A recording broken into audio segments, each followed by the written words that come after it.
हाँ भैया, राम राम। स्वागत है आप सभी का दी इंदौरी शो में। और भैया, आज के समय में हम सब अपने लिए जीते हैं, लेकिन जो आज के हमारे स्पेशल गेस्ट होने वाले हैं वो लोगों के लिए जीते हैं। छोटे बच्चों के लिए जीते हैं, उनकी शिक्षा के लिए जीते हैं, उनके खाने के लिए जीते हैं। और आजकल उन्होंने एक नई चीज भी चालू कर दी है, जिसमें वो जो हमारी बहनें होती हैं, जो छोटी लड़कियां होती हैं, उनको वो शस्त्र चलाना सिखा रही है। क्योंकि उनका कहना है कि आज की नारी जो है वो अबला नहीं है, वो अब सबला बन चुकी है। और समय आने पर वो सबका तबला भी बजा सकती है। तो मैं सबसे पहले स्वागत करना चाहूंगा, सबसे पहले आपका स्वागत है दीदी, पलक दीदी का हमारे शो में। नमस्ते। दीदी, सबसे पहले मैं ये जानना चाहूंगा, जो हमारी संस्था है, संस्था आनंद है के नाम से, तो ये शुरुआत कैसे हुई?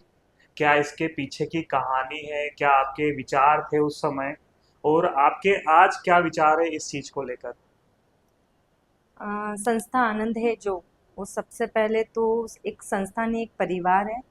और संस्था आनंद है के मेरे जो हस्बैंड है आनंद नरवरिया, उन्हीं के नाम से संस्था है। कोविड के दौरान उनकी डेथ हो गई थी, लेकिन मेरे लिए ये समझना बहुत मुश्किल था कि वो नहीं है।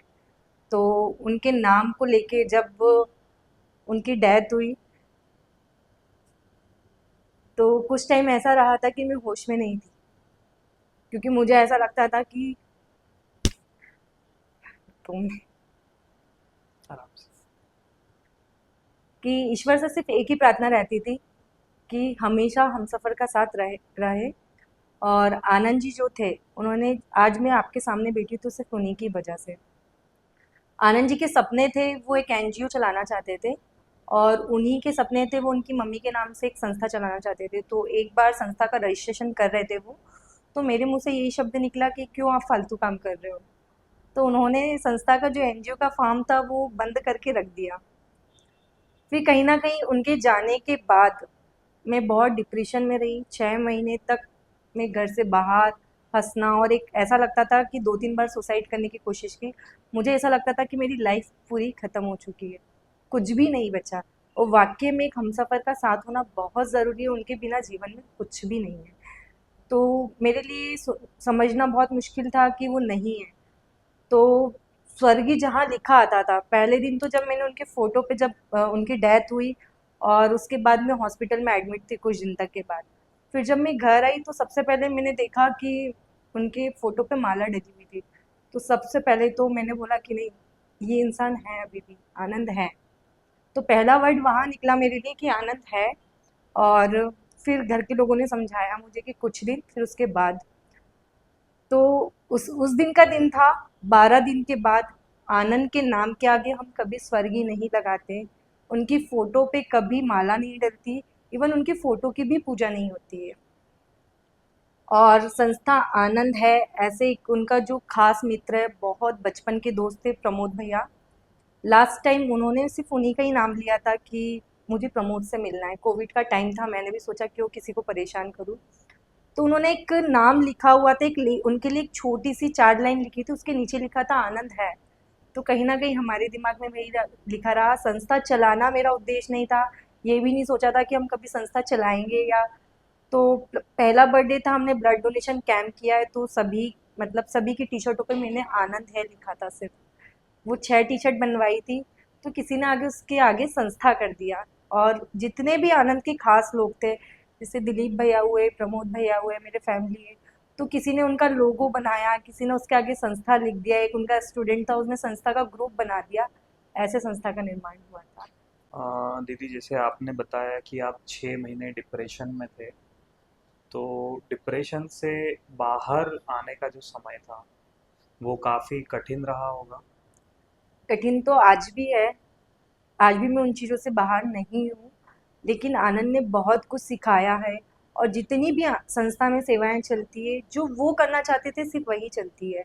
और कहीं ना कहीं मुझे ऐसा लगता है कि वो मुझे सारी चीज़ें सिखा के गए हैं। तो संस्था का रजिस्ट्रेशन का भी मैं आपको बताऊं कि मैं लेना चाह रही थी आनंद है के नाम से। और आनंद ने जो फॉर्म भरा था वो माँ लीला देवी सोसाइटी के नाम से था, जो उनकी मम्मी का नाम था।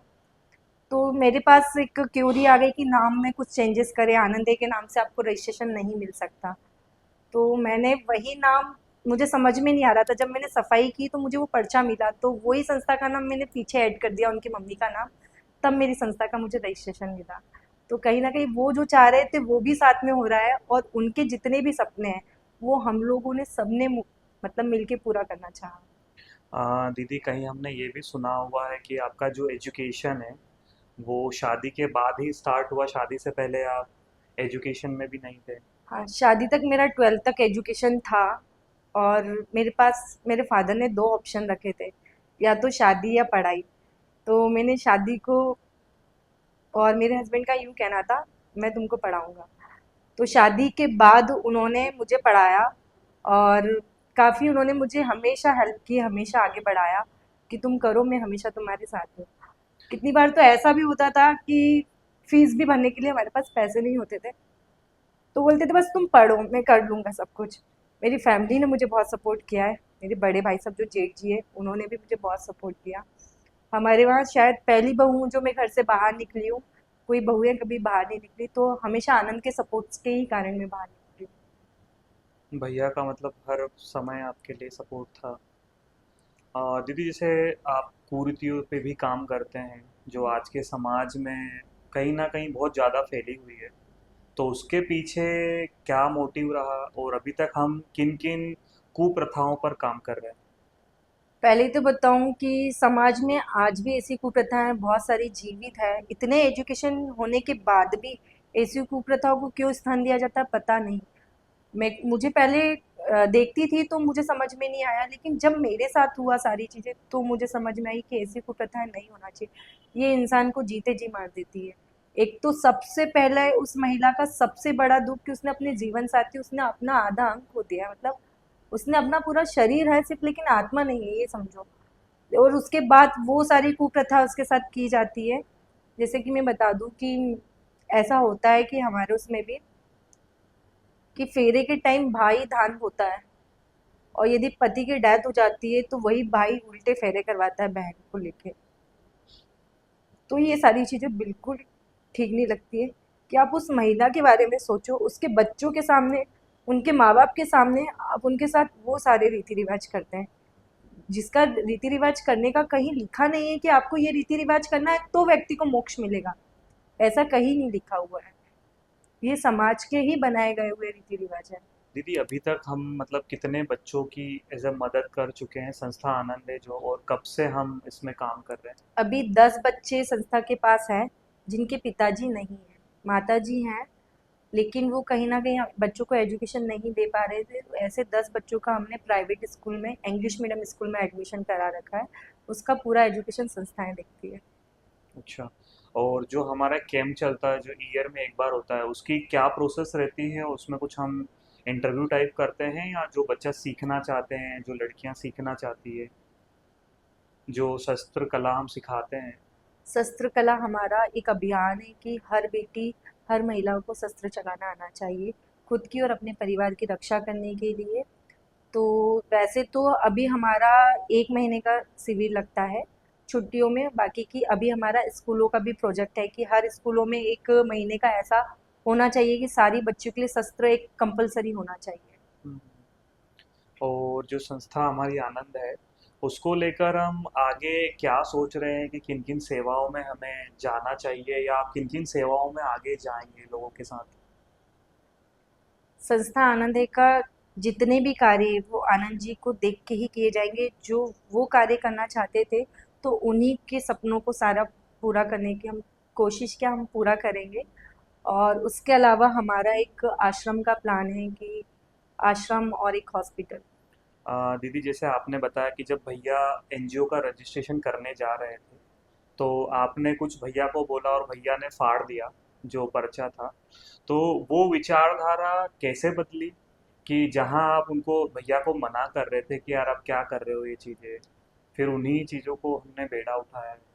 पहले तो मुझे ऐसा लगता था कि मुझे सुसाइड कर लेना चाहिए, मुझे नहीं जीना चाहिए। एक दो बार ऐसा हुआ भी कि मैंने काफ़ी सारी नींद की गोलियां खा ली। फिर मतलब बेटी थी मेरी, लेकिन बेटी को भी देख के मुझे ऐसा लगता था परिवार इसको संभाल लेगा, मुझे नहीं जीना चाहिए। क्योंकि मेरे आगे पीछे मतलब पूरा ब्लाइंड हो गया था, मुझे ऐसा लगता था कि सब कुछ खत्म हो गया है, कुछ भी नहीं बचा है मेरी लाइफ में। फिर कहीं न कहीं जब हमारे वहाँ उनकी पूजा हुई, तेरई वगैरह की जो पूजा होती है, मेरा पूजा तो मैंने करी नहीं, मुझे पता नहीं, लेकिन एक संकल्प ज़रूर लिया था कि आनंद के नाम को जीवित पूरी लाइफ जब तक मेरा जीवन है उनको नाम को जीवित रखूंगी और जितने भी उनके सपने और जितने भी उनके अधूरे काम हैं वो मैं पूरा करूँ।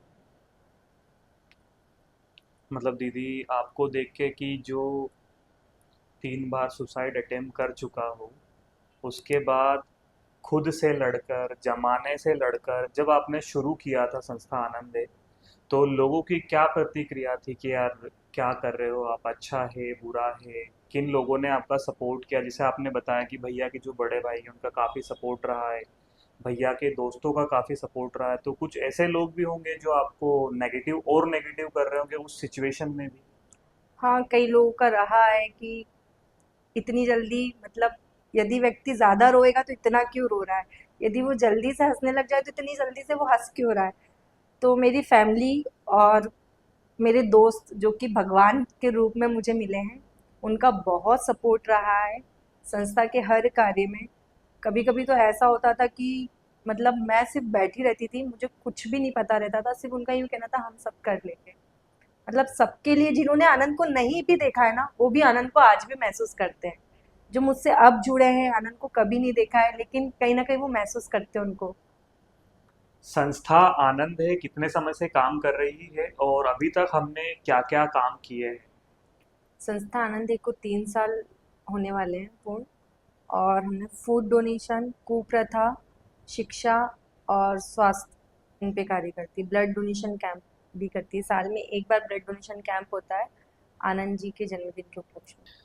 जैसे हमें बहुत सारे लोग देख रहे हैं, जिसमें कुछ युवा हैं, कुछ ऐसी महिलाएं भी होंगी जिनके साथ कहीं ना कहीं सामाजिक तौर पे या कुछ ऐसी घटनाएं हुई हों, तो उनसे आप क्या कहना चाहेंगे? कैसे वो उन चीज़ों से लड़ सकते हैं, कैसे वो उन चीज़ों से बाहर आ सकते हैं? सबसे पहले तो मैं हर पेरेंट्स को ये बोलूँगी कि हर बेटी को इतना मजबूत और इतना काबिल बनाएं कि परिस्थिति कोई भी हो, उसका सामना करने की हिम्मत बेटी में होना चाहिए। और कई बार पेरेंट्स नहीं पढ़ा पाते हैं कुछ रीज़न के कारण, तो ससुराल वालों को उसमें सपोर्ट करना चाहिए। जैसे कि मेरी पढ़ाई इतनी नहीं थी, जो भी पढ़ाई हुई मेरी शादी के बाद हुई, तो कहीं न कहीं मेरे हस्बैंड का सपोर्ट और फैमिली का सपोर्ट रहा जब मैं पढ़ पाई। यदि इन लोगों का सपोर्ट नहीं होता तो शायद मेरा एजुकेशन नहीं हो पाता। तो हर ससुराल वाले और फैमिली वालों को बेटी को इतना मजबूत बनाना चाहिए, कितना भी अंधेरा आ जाए, कितना भी, उसमें रोशनी मतलब दिया जलाने का उनको आना चाहिए। दीदी, आपकी लाइफ से मुझे और हम सभी लोगों को मतलब बहुत सारी चीज़ें हैं जो सीखनी चाहिए। जैसे अभी आपने बोला कि अंधेरा कितना भी हो और एक परिस्थिति को लेकर बात कही, तो मैं हमेशा कहता रहता हूँ कि परिस्थिति चाहे कैसी भी हो, परिस्थिति चाहे कैसी भी हो, अगर आपकी मनोस्थिति अच्छी है तो आप हर जंग जीत सकते हैं। बिल्कुल। क्योंकि परिस्थिति इंसान का परीक्षा भी लेती है कि आप उस समय में कैसे लड़ रहे हो। क्योंकि जो ऊपर हमारे भगवान बैठे हैं, वो भी तो हमें उन्हीं चीज़ों के लिए मजबूत बना रहे हैं। लेकिन एक बात बता दूं शुभम, भगवान की पहले मैं बहुत ज़्यादा पूजा करती थी। मतलब भगवान के बिना मेरा दिन ही नहीं निकलता था, ऐसा होता था। तो कहीं ना कहीं ऐसा लगता था हमेशा कि भगवान सब कुछ करना लेकिन आनंद के बिना जीना पड़े, ऐसा कोई दिन मत दिखाना। मतलब डेली ये प्रेयर रहती थी मेरी, सुबह उठते से रात में जब सोती थी तब। लेकिन जिस दिन वो मेरे साथ नहीं रहे, उन्होंने शरीर छोड़ा है, उस दिन से मैंने 2 साल तक भगवान के हाथ नहीं जोड़े थे। मतलब एक उनसे झगड़ा सा था कि मतलब आपने मेरे साथ ऐसा क्यों, जो क्यों शब्द है ना, वो आज भी मेरे दिल और दिमाग से नहीं निकलता कि ऐसा क्यों हुआ। तो कई बार मुझे ऐसा भगवान ने खुद मतलब मेरे साथ इतनी सारी चीज़ें हुई हैं कि मैं सोचती हूँ 1% हो तो होता है 100% संस्था को ही लेके। तो सब लोग मुझे बताते हैं कि ये सब भगवान ही कर रहे हैं तुम्हारे साथ, आज भी भगवान साथ में है। तो कहीं न कहीं मेरी मैं बोलती हूँ कि सब कुछ करना भगवान, लेकिन किसी की आस्था को कम मत होने देना कभी भी। तो जो मेरे साथ हुआ वो तो ठीक है, लेकिन कभी भी एक भक्त की आस्था को कभी कम मत करना। अभी आप मानते हैं भगवान को? भगवान को मानती हूँ, लेकिन पूजा तो मैंने आज तक नहीं करी उनके जाने के बाद। कहीं न कहीं भगवान से आज भी ऐसा लगता है कि कुछ नाराज़गी है। जब तक मुझे उनका जवाब या एकदम मेरे मन से नहीं होगा कि हाँ, मुझे करना चाहिए, तब तक तो मतलब आप भगवान से भी नाराज हो, सवालों के जवाब चाहिए। होता है कभी कभी कुछ सिचुएशन ऐसी होती है जिनमें ना चाहते हुए चीजें विपरीत हो जाती है। शायद भगवान की कुछ और मर्जी होगी। कभी आपने ये सोचा है कि ऐसा अगर हुआ है, वैसे तो नहीं होना चाहिए ऐसा किसी के साथ भी, लेकिन अगर अब हो गया है तो उसका कोई प्लस पॉइंट, जैसे भैया जब थे, जब आप सेवा में नहीं थी, लेकिन भैया आज भी हैं, लेकिन आप उनके नाम पे सेवा कर रहे हैं। बिल्कुल, पहले मैं बिल्कुल सेवा नहीं करती थी। आनंद जी हमेशा सेवा देते थे। वो एक जिला अध्यक्ष के पोस्ट पे भी रह चुके हैं। तो कहीं न कहीं सेवा का भाव जो मेरे मन में आया है, वो उन्हीं के लिए आया है कि वो सेवा करना चाहते थे, तो मुझे सेवा करनी है। यदि मैं सेवा करूँगी तो समझो वो सेवा कर रहे हैं। तो ये सारी चीज़ें हैं। दीदी, जैसे पॉडकास्ट स्टार्ट करने से पहले मैंने आपके हाथ पे कुछ देखा था। जी। तो जो ये पोर्ट्रेट है शायद उन्नति का है। जी, जी। तो इसके पीछे कोई कहानी? इसके पीछे ऐसा है कि जो ये उन्नति लिखा हुआ है, ये मेरी बेटी के बर्थडे पे आनंद जी ने लिखवाया था। मतलब वो हमेशा बोलती थी कि पापा ने मम्मी का नाम लिखवा रखा है, मम्मी ने पापा का, मेरा क्यों नहीं? तो आनंद जी गए और उसका बर्थडे आने वाला था और उन्होंने उसका नाम लिखवा लिया उन्नति। तो उनका राइट हैंड पे लिखा था, मेरा लेफ्ट पे लिखा हुआ है। तो जैसे ही उन मतलब उनके बाद, उनके हादसे के बाद उसका बर्थडे आया, तो मैंने भी फिर वही उन्नति और वही शॉप से, और जो मतलब टेटू वाला था ना, उसने वो एक पेपर रख रखा था जिस पेपर से बनाते हैं, उसी पेपर से उसने मुझे बनाया उन्नति। तो दोनों के हाथ में एक ही जगह, लेकिन 1 साल बाद बना। तो ये उन्हीं उसी के लिए बना था, बेटी के लिए। दीदी, कितना कठिन होता है, एक माँ भी हो आप, एक बेबी भी है, तो माँ होने के साथ साथ संस्था में लोगों के साथ मिलना, सेवा देना, घर पे भी ध्यान देना, तो कभी कुछ चीज़ें। मेरे लिए सबसे बड़ी ताकत जो बनी है वो मेरी बेटी रही है। वो आज भी बिल्कुल मेरा वैसा ध्यान रखती है जैसे उसके पापा ध्यान रखते हैं मेरा। मतलब सबसे बड़ी जो ताकत है वो मेरी बेटी ही है। संस्था के कोई भी प्रोग्राम होता है तो वो भी शामिल रहती है, और वो ज़्यादा से ज़्यादा चाहती है कि हमेशा पापा का नाम हो। और जहाँ भी कुछ भी आता है ना, जैसे कभी कोई बच्चों को देखती है कि किसी के पास नहीं है, तो वो यही बोलती है, मम्मी हमको इनको कपड़े दे देना चाहिए, या ठंड हो रही है तो स्वेटर दे देना चाहिए, जो भी है। और वो इवन ये भी बोलती है, मैंने उसको सिर्फ एक ही बात बोली है कि हमको पढ़ाई के साथ साथ एक अच्छा इंसान बनना है, जिससे कि आप आपके पापा के नाम को हमेशा जीवित रखो, मेरी बात। जैसे दीदी, मैं देख पा रहा हूँ कि आपका जो टैटू बना हुआ है उन्नति का, उसके नीचे कुछ लिखा हुआ भी है, तो इसके पीछे कोई कारण है? इसके पीछे आनंद है, मतलब मेरे को लिखवाना था। वैसे मैं जो टैटू बनवाने गई थी, तो मेरी बेटी का और उसके पापा का फ़ोटो बनवाने के लिए गई थी। तो कहीं न कहीं मेरा हाथ छोटा था, तो दोनों फ़ोटो नहीं बन पाए। तो मैं एक टैगलाइन लिखवा देती हूँ। तो उसमें लिखा हुआ है, क्यों फ़िक्र है तुम्हें, तुम्हारी उन्नति में ही मेरा आनंद है। तो मेरी जो बेटी का नाम है वो उन्नति है। तो हमेशा आनंद को मैं उसी के रूप में देखती हूँ। वो मेरी सबसे बड़ी ताकत भी है। और देखा जाए तो मेरी बेटी के साथ साथ मुझे बहुत सारे ऐसे काम भी रहते हैं, जैसे मेरा खुद का बिजनेस है, मेरा डायग्नोस्टिक सेंटर है, फिर घर है, और बहुत सारी चीज़ें मैनेज करनी रहती है, तो बेटी के लिए भी टाइम निकालना बहुत ज़्यादा रहता है। तो ये सारी चीज़ें मैनेज करने के साथ साथ मेरी बेटी का बहुत सपोर्ट रहता है, तो मैंने सोचा उसके बर्थडे पे मैं उसको एक सरप्राइज़ देती हूँ। तो वो काफ़ी खुश हुई थी। दीदी, बहुत बहुत धन्यवाद, आपने आपका इतना कीमती समय दिया और हमारे शो पर आए। आपका बहुत बहुत धन्यवाद। जय श्री राम। जय श्री। आज के एपिसोड से जो मैं आप लोगों को कहना चाहूँगा कि भैया देखिए, परिस्थिति बहुत खराब भी हो सकती है और बहुत अच्छी भी हो सकती है, लेकिन आपको खुद पर काबू रखना है, खुद के लिए चीज़ें करनी है, क्योंकि अगर कुछ चीज़ें हो रही है, परिस्थिति खराब हो रही है, तो उन परिस्थितियों से कैसे लड़ा जाता है, कैसे चीज़ें की जाती है, वो आज इस पॉडकास्ट से आप दीदी के माध्यम से सीख सकते हो।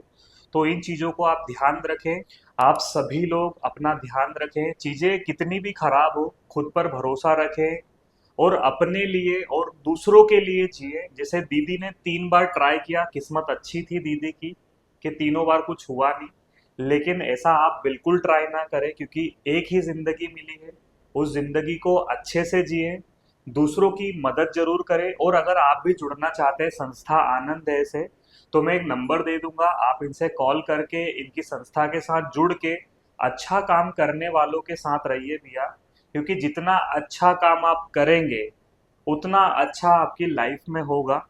ऐसे और अच्छे वीडियो देखने के लिए भैया अभी चैनल को सब्सक्राइब कर ले और इस वीडियो को अपने दोस्तों से शेयर कर दे। चलो भैया, जय श्री राम।